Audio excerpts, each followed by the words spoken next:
Hi, my name's Frank Schaeffers, and I have been on a roller coaster of a journey when it comes to politics, faith, and a lot of other things.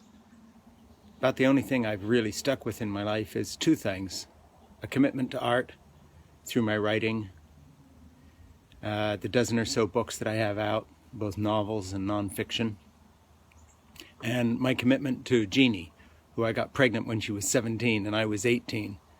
And we were in Switzerland in a fundamentalist mission. You can imagine how that went over. But here we are 46 years later with 3 grown children and 5 grandchildren, and a life committed to each other as best friends through all those ups and downs. And it's as a grandfather and a father that I look at this election between Hillary Clinton and Donald Trump. Not really in any other way. I really don't care about the politics or the political parties. I'm registered myself, first as a Republican back in the day when I was on the religious right, then as a Democrat, then as an independent. You know, I've never been happy with these party labels. But I just have to say something to you, and that is that in this election, the difference between Hillary Clinton and Donald Trump is not one of party. It's one of an existential threat against the well-being of my children and grandchildren and a sane and rational future. So, you know, I'm going to do something here, and that is just say I'm done with playing around with the kind of cynicism that has become so typical of commentary today, saying, well, you know, Hillary has her faults, and Bill Clinton and their foundation, and do you trust her, and so forth, and the lesser of two evils, and all the rest of this. You know, I'm going to work my ass off for Hillary Clinton to get her elected, because I believe she will be a great president. But even if I'm wrong, and all she is a sane politician who's cynical and grasping and all the worst things you could think about her, I'm still going to work my ass off for her, for the same reason that I would grab my grandchildren out of a burning car and run like hell without discussing the make or model of the car.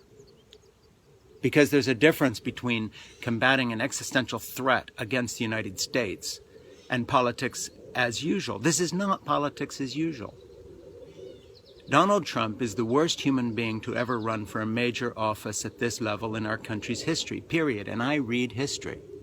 There's never been anything like this. There have been other demagogues who have made their presence felt, George Wallace, etc. But there's never been anyone who has been the titular head of a political party who is literally a fascist pig. This man is America's Vladimir Putin. This man is the enemy of democracy. This man is the enemy of diversity. This man is the enemy of tolerance. The choice this autumn is not between the Democrats and the Republicans, or between Bernie Sanders and Hillary, or between someone you trust and someone you don't trust. The choice is between an abyss, a culture and country-ending abyss, as we put our future into the hands of a fool and a tyrant and a bully and a braggart and a liar and a sane, ordinary human being who I happen to really believe in. So enough with this cynicism of on the one hand and the other hand. I think Hillary Clinton will be a great president. I don't think she's a great or even a very good politician. And of course, I can't get in her heart and mind and know if she's a good person. Look, I came out of a background of disliking the Clintons enough so that when Bill Clinton wrote me a personal handwritten note on a card from his office in New York after he had been president, thanking me for an op-ed I wrote for the Washington Post called My Heart on the Line. You can go type in Frank Schaeffers, My Heart on the Line, Washington Post, talking about my journey as a father of a Marine and what it meant to me to discover the honor of the United States military in a time of war as my son was being sent to war. And I moved Bill Clinton, and he wrote me a handwritten note saying how deeply moved he had been by reading the piece. I didn't answer him or thank him for the note because I had never liked the Clintons. But I've changed, actually. I like Hillary quite a bit. I like her better as a leader than I did her husband.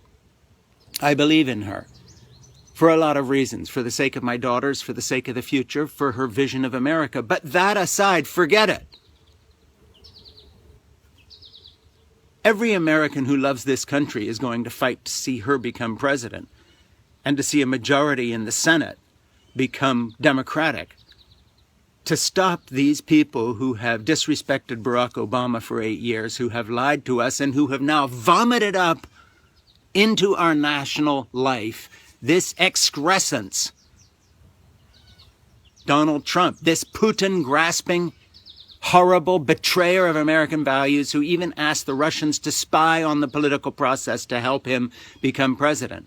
This disgusting dark blot, this pit.